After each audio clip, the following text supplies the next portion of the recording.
Virgo. Welcome to Mary's Angel Tarot. This is a general reading for Virgo Sun, Moon, Rising, and Venus. Okay, Virgo, let's get started. You still flinch when you hear their name. Maybe not visibly, maybe not in a way that anyone else would notice, but something inside you contracts. A muscle you didn't know you had tightens somewhere between your ribs and your throat, and for a fraction of a second, the world tilts slightly on its axis and you're back there, back in the moment it happened. Back in the exact emotional coordinates of the day, your heart learned what it means to be handed back to you by someone you thought would hold it forever. You've done so much work since then. You've rebuilt so much. You've reconstructed an entire life on the foundation of what was left after they walked through it like a storm and moved on to clearer skies. And from the outside, the reconstruction looks complete. The walls are up, the lights are on, you appear whole. But you and I both know that there's a room in the rebuilt house that you never finished. A room you sealed off and stopped entering because what's inside it is too tender, too loaded, too saturated with a specific quality of pain that doesn't respond to time the way people promised it would. They told you time heals everything. They were wrong. Time doesn't heal, time buries. And what was buried is still alive down there, breathing in the dark, waiting for exactly this moment to be unearthed. Because this person is coming back. And they're not coming back casually. They're not sliding into your messages with a hey or showing up at the periphery of your life with some breezy, non-committal energy designed to test the waters without risking anything. They're coming back on their knees. Spiritually, emotionally, and in every way that matters, they are approaching you from a position of total surrender. With an apology that has been building inside them for so long that it's changed the shape of their interior, with words they've practiced and discarded and practiced again because no version feels adequate.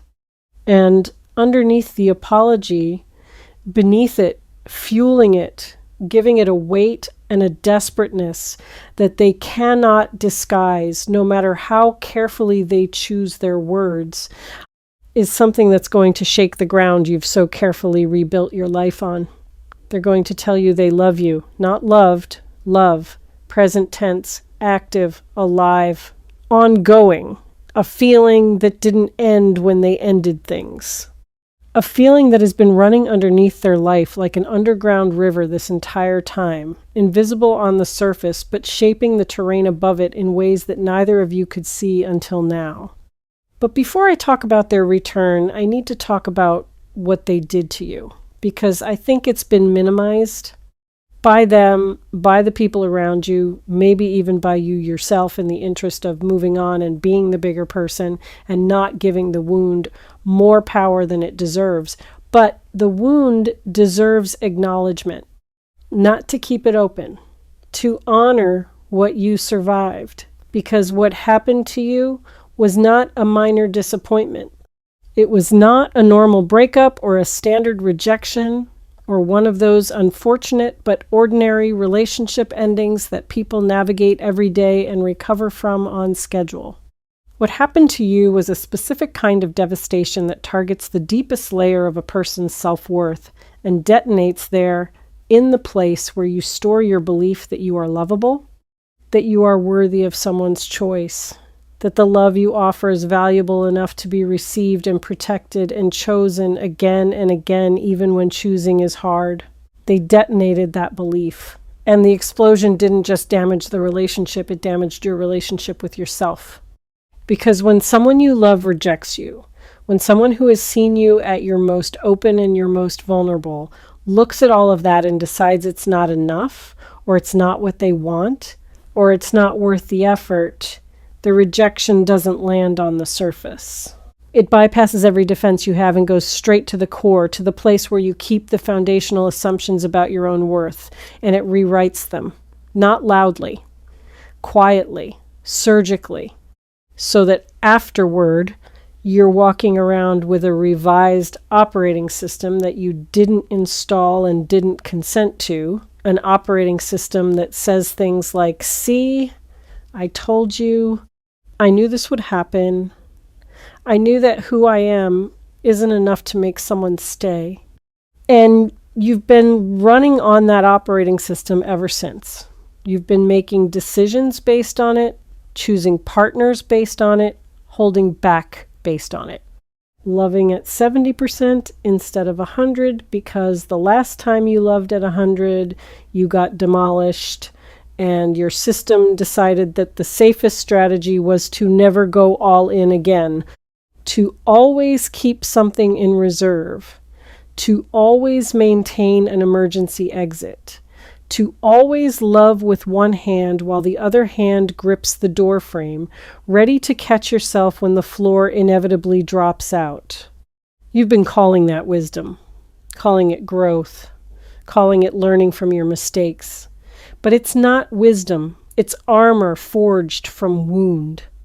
And the wound was inflicted by one specific person who is now, at this very moment, being crushed by the full, delayed, devastating weight of what they did.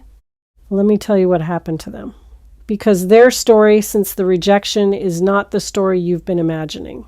The narrative you've constructed, the one that helped you survive, is that they left and they were fine, that they moved on easily, that the thing that nearly destroyed you was, for them, a minor course correction, a brief discomfort, followed by relief, and then the resumption of a life that didn't particularly need you in it. That narrative was necessary.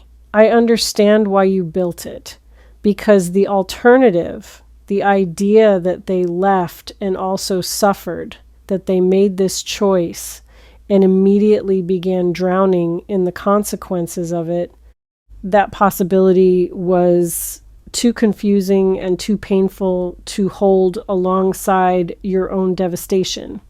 If they suffered too, then the whole thing was pointless. If they suffered too, then why did they do it? The narrative of their indifference gave the rejection a logic, however cruel, that your mind could process. They left because they didn't care enough.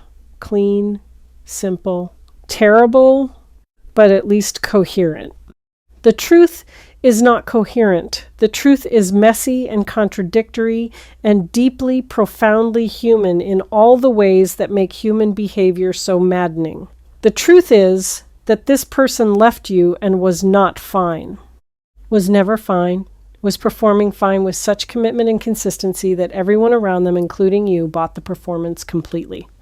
But behind the curtain, behind the carefully maintained facade of someone who had made a clean break and moved on with their life, there was chaos. There was a person lying awake at 3 a.m. with your absence pressing on their chest like a physical weight. There was a person reaching for their phone to call you and then setting it down, and then reaching for it again, and then setting it down again. A cycle that repeated so many times it became a kind of ritual, a private liturgy of longing and cowardice performed nightly in the dark. They tried to replace you. I want to be honest about that because I think you deserve the full picture. And the full picture includes the parts that sting. They tried other people, other connections, other versions of the intimacy they walked away from. And every single attempt failed. Not dramatically, not in ways that made good stories or provided clear lessons. They failed in the quiet, devastating way that things fail when they're being compared to something incomparable. Every new person was measured against you, and every new person came up short, and the shortfall wasn't in their looks or their personality or their compatibility on paper. The shortfall was in the feeling. The specific, irreplicable, only happens once feeling that this person had with you and has never been able to find with anyone else.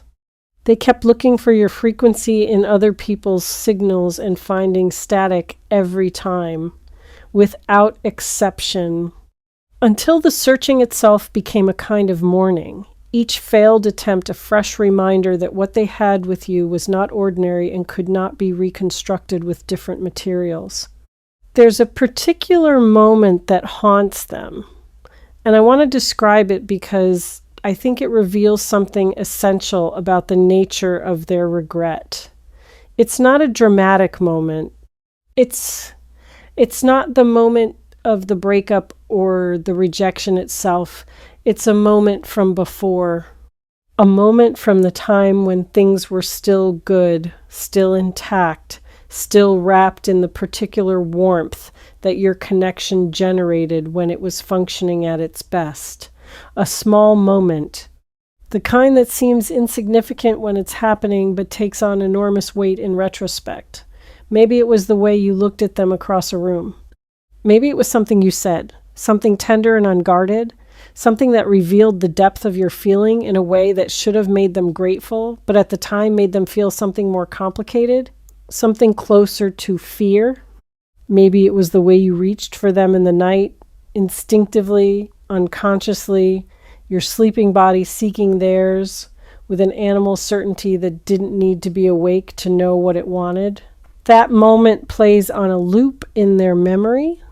It has become the centerpiece of their regret museum, the exhibit they return to most frequently, the one they stand in front of with their hands at their sides and their throat tight, thinking, I had this.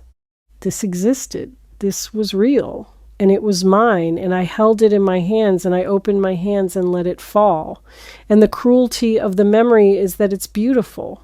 It would be easier if the haunting memory were a fight or a disappointment or evidence that things were already falling apart. But the memory is beautiful. It's evidence of something that was working. Something that was alive and warm and worth protecting. And they didn't protect it. They let it go. And now the beauty of the memory is the very thing that makes it unbearable. Because beauty that you destroyed by choice is a different kind of loss than beauty that was taken from you by circumstance. Circumstance you can grieve. Choice you have to own. And the owning is eating them alive. I need to talk about the apology because the apology is coming, and it's important that you understand what it is and what it isn't before it arrives. This apology is not a performance. It's not a strategic move designed to get you back.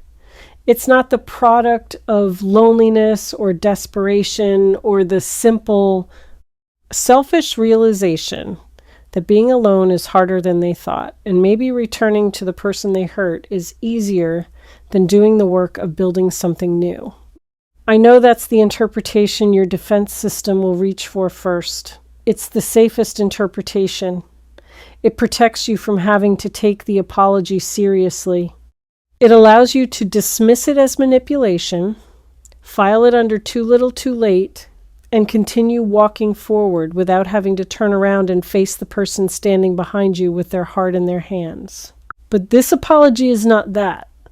This apology has been forged in a fire that has been burning inside this person for a very long time. And what the fire has burned away is everything that isn't true. The excuses are gone, the justifications are gone, the elaborate narrative they constructed to explain to themselves why leaving was the right choice, the mature choice, the necessary choice. That narrative has been incinerated by the slow, relentless heat of a truth they could no longer outrun, which is that they didn't leave because it was the right thing to do.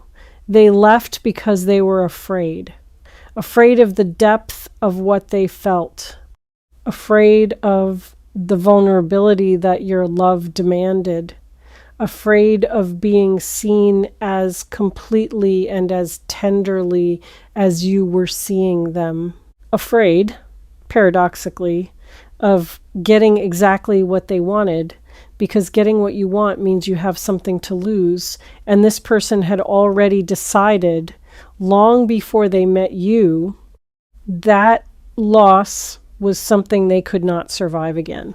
That's the wound beneath the wound. The original injury that predates you entirely.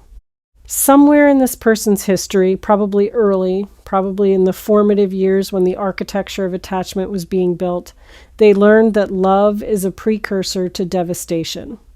That the people you need most are the people most likely to leave. That opening your heart fully is equivalent to handing someone a weapon and turning your back. And they carried that lesson into their connection with you. And for a while, the connection was strong enough to override it. For a while, what they felt for you was louder than what they feared. But then the connection deepened. And the deeper it got, the louder the fear became. Until one day, the fear was louder than the love, and they did the thing that their wiring told them to do. They left before they could be left. They rejected before they could be rejected. They preemptively destroyed the best thing in their life because their nervous system was convinced that its destruction was inevitable, and the only variable was whether they'd be the one holding the match or the one watching it burn. They chose to hold the match, and they have been burning ever since. The apology that's coming carries all of this in it, not as an excuse, as context. They're not going to say, I was scared, and expect that to be sufficient. They know it's not sufficient. They know that understanding why someone hurt you doesn't undo the hurt. They know that the most articulate explanation in the world doesn't unbruise the places that were bruised. What they're offering is not an explanation in lieu of accountability. It's an explanation alongside accountability. They are coming to you prepared to say, I did this, I chose this, I was wrong. Not I made a mistake, which implies accident. I was wrong, which implies agency. They are claiming full, unmitigated, undiluted ownership of a choice that they now recognize as the worst one they have ever made. And the ownership is not comfortable, and it's not elegant, and it's not going to be delivered with the smooth composure of someone who has processed their guilt and emerged neatly on the other side. It's going to be delivered with the raw, ragged energy of someone who is still in the middle of it, still burning, still sitting in the ashes of what they destroyed, turning the charred remains over in their hands, marveling at how something so precious could have been reduced to this by their own cowardice. And then comes the other part. The part that goes beyond apology into territory that neither of you has occupied before.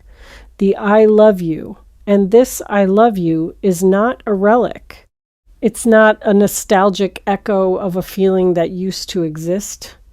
It's a living, current, present tense declaration that is going to cost them everything they have left in terms of pride and self-protection and the carefully maintained illusion that they're fine without you. Because saying I love you to someone you rejected is not just an admission of feeling. It's an admission of error so total that it restructures your entire self-concept. It's saying I had the most important thing and I threw it away, and I've spent all this time pretending that was a reasonable decision, and it wasn't.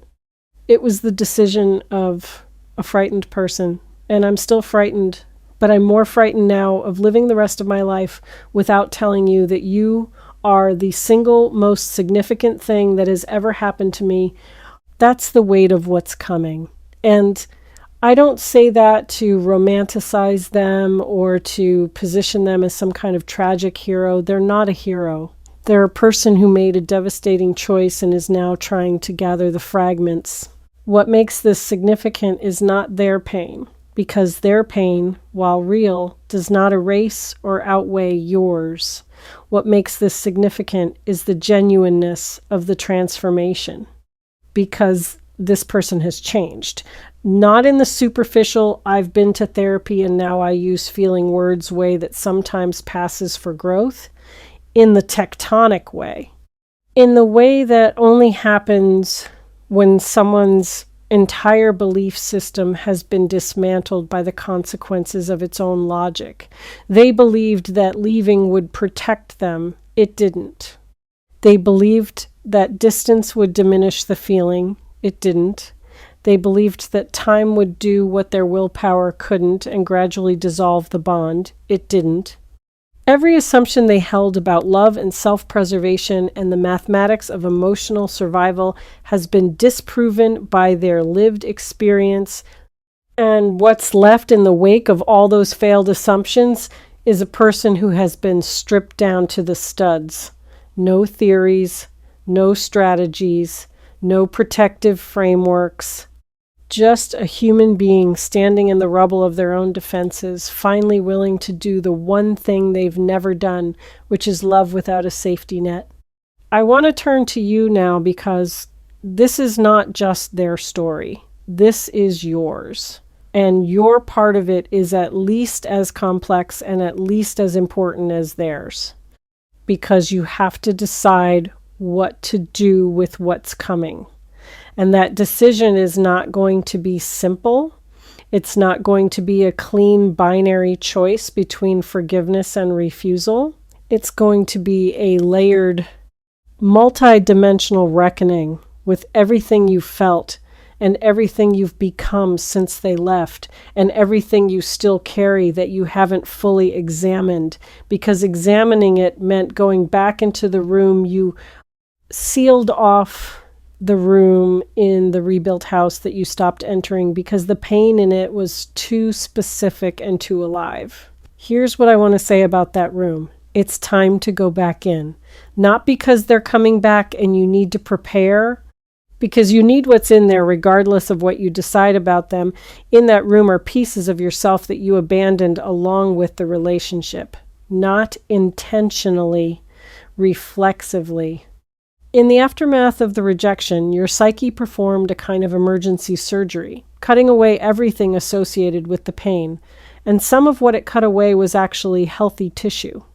Parts of your capacity to trust, parts of your willingness to be fully seen, parts of your belief in the possibility of love that doesn't come with conditions or expiration dates.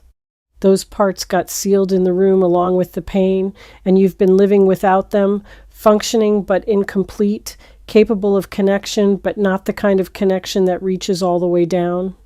You've been loving from the neck up, intellectually, safely, with the deeper chambers of your heart locked and the key thrown into the room you won't enter. The approach of this person's apology is the universe's way of handing you back the key. Not so that you can unlock the door for them, so that you can unlock it for yourself. So that you can walk back into the place where your full capacity for love is stored and reclaim it. What you do with that reclaimed capacity, whether you direct it toward this person or toward someone entirely new or toward yourself in a way that doesn't involve romance at all, that's your choice. But the reclamation needs to happen regardless. Because you've been living at reduced capacity and the reduction was understandable and it was protective and it was necessary for a time, but the time is over. And the cost of continued reduction is becoming higher than the cost of reopening the room. There's a question living in you that you haven't asked out loud because asking it feels dangerous. The question is, what if they hurt me again? And underneath that question is a deeper one. Can I survive it a second time? And underneath that is the deepest one of all. Am I stupid for even considering this? That last question, the one about stupidity, is the one that I want to address most directly, because it's the one doing the most damage. You are not stupid for still having feelings for someone who hurt you. You are not naive for being open to the possibility that people can change. You are not weak for wanting what you wanted before the rejection taught you to want less. The impulse to reconnect with someone who broke your heart is not a character flaw. It's a signal. It's information about the depth of the original connection and the resilience of a bond that survived its own apparent destruction. Whether you act on that signal or not is a separate question entirely. But the signal itself is not evidence of weakness. It's evidence of a heart that still functions at full depth even after being given every reason to shallow out. Now let me tell you something about the way this apology is going to arrive, because the energy around the delivery is very specific. It's not going to come when you expect it. It's going to come in a moment of unguardedness, a moment when you're not thinking about them, not braced for contact, not wearing the emotional armor you've learned to put on whenever the possibility of their reappearance crosses your mind. You're going to be caught in one of those rare moments of genuine openness, the kind that only happen when your defenses take a coffee break, when the sentry at the gate of your heart steps away for just a second, and in that second, this person's energy is going to walk right through. It might be a message, it might be a phone call, it might be a physical appearance at a place you didn't expect to see them. But the delivery method matters less than the state you're in when you receive it.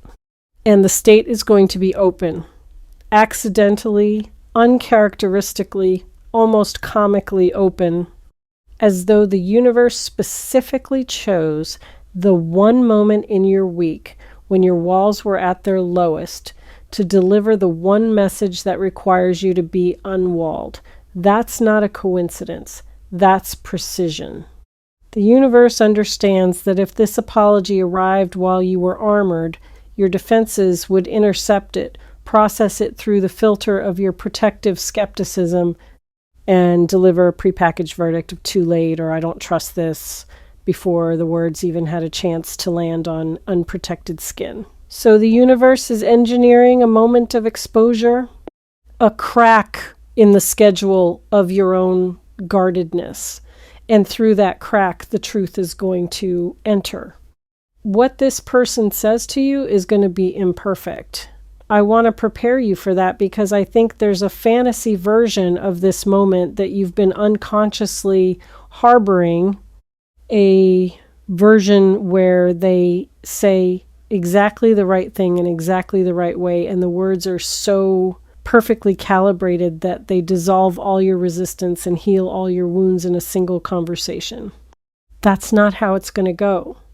The words are going to stumble. The sentences are going to come out in the wrong order. They're going to start with something that sounds rehearsed and then abandon the rehearsal halfway through because the real emotion behind it is too large and too unwieldy to be contained in prepared speech. They're going to say something awkward. They're going to say something that doesn't quite hit the mark. They might even say something that inadvertently hurts, not because they're careless, but because the territory they're navigating is so emotionally dense that every step risks a detonation. And in the middle of all that imperfection, in the mess and the stumbling and the wrong-ordered sentences and the visible trembling of a person who is doing the hardest thing they've ever done, you're going to see something you haven't seen before. Authenticity, the kind that can't be manufactured. The kind that only exists when every other option has been exhausted and the only thing left is the raw, unprocessed, terrifyingly naked truth. They're going to stop trying to say it right and just say it real. And the real version, the version without polish, without strategy, without the safety net of carefully chosen words, that version is going to reach places in you that the perfect version never could. Because your heart doesn't respond to perfection. Your heart responds to honesty. And what this person is bringing you is the most honest thing they've ever produced. I want to talk about the I love you specifically because it sits at the center of everything and it's going to carry a particular energy that distinguishes it from every other I love you you've ever received, including the ones this same person may have said before.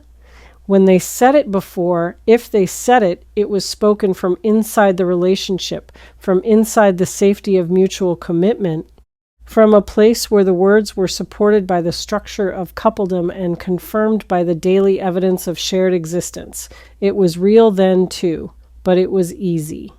Saying I love you to someone who's already yours, someone who's already said it back, someone who's sleeping next to you and sharing your life and building a future with you, that doesn't require courage. It requires honesty, yes, but not courage. This time is different. This time they're saying, I love you from the outside, from the place they put themselves when they walked away, from the cold side of the door they closed with their own hands. They're saying it with no structure to support it, no relationship to validate it, no guarantee of reciprocation to cushion the fall if the words land on silence. They're saying, I love you into the void they created, knowing that the void might swallow the words and give nothing back. And that willingness to declare love into a space that they themselves emptied, that is courage. Real, terrible, throat-closing, handshaking courage of the kind that can only emerge when a person has been broken down so completely by their own choices that they have nothing left to lose except the truth. And holding the truth one more day feels more dangerous than speaking it. The I love you is also going to carry something else that I think will catch you off guard: specificity. They're not going to say I love you in the abstract, generalized, I love who you are as a person way. They're going to say it with details, with evidence, with the accumulated observations of someone who has spent a long, lonely time cataloging every specific thing about you that they miss, that they took for granted, that they didn't appreciate in real time, but now replay with the exquisite attention of someone watching the last sunset they'll ever see. They're going to tell you what they love, the specific things, the particular qualities, the small, seemingly insignificant details of your existence that have become sacred to them in your absence. And the specificity is going to undo you. Because being loved in the abstract is easy to dismiss.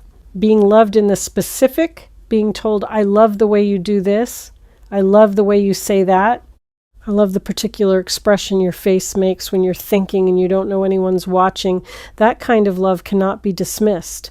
It can only be received or rejected. And receiving it is going to require you to open the room. There's something I need to address about the timing of this, because I think it's significant in a way that goes beyond logistics. This person is returning now in this specific window because they've reached a threshold, not a positive threshold, a desperate one. Something has happened in their life recently, or is about to happen, that has confronted them with their own mortality.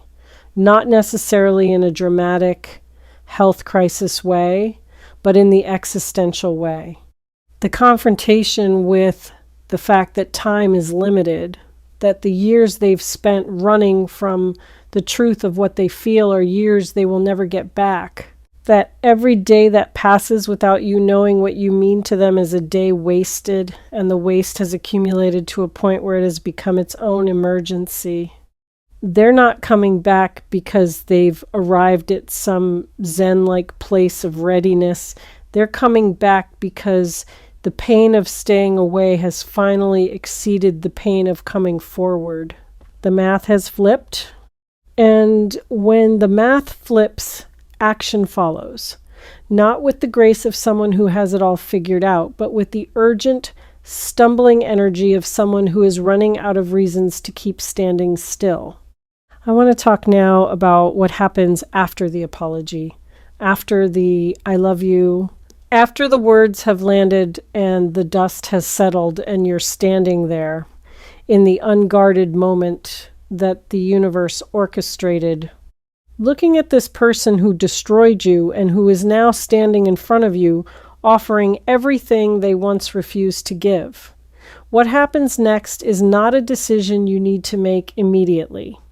I want to be very clear about that because I can feel the pressure already building in your energy, the sense that this moment demands an instant response, that you need to either fall into their arms or slam the door in their face that anything less than a definitive answer is somehow inadequate. You don't owe them an answer in the moment. You owe yourself time. Time to feel the full weight of what they said. Time to let it move through your body without the interference of your analytical mind. Time to sit in the complicated, contradictory, multi-directional, emotional reality of being apologized to by someone you loved and lost and grieved and rebuilt your life without. That emotional reality doesn't resolve in a conversation. It resolves over days, maybe weeks. It resolves in the quiet moments when you're alone with yourself and you can finally hear what your own heart is saying without the noise of their presence or the pressure of their expectation drowning it out.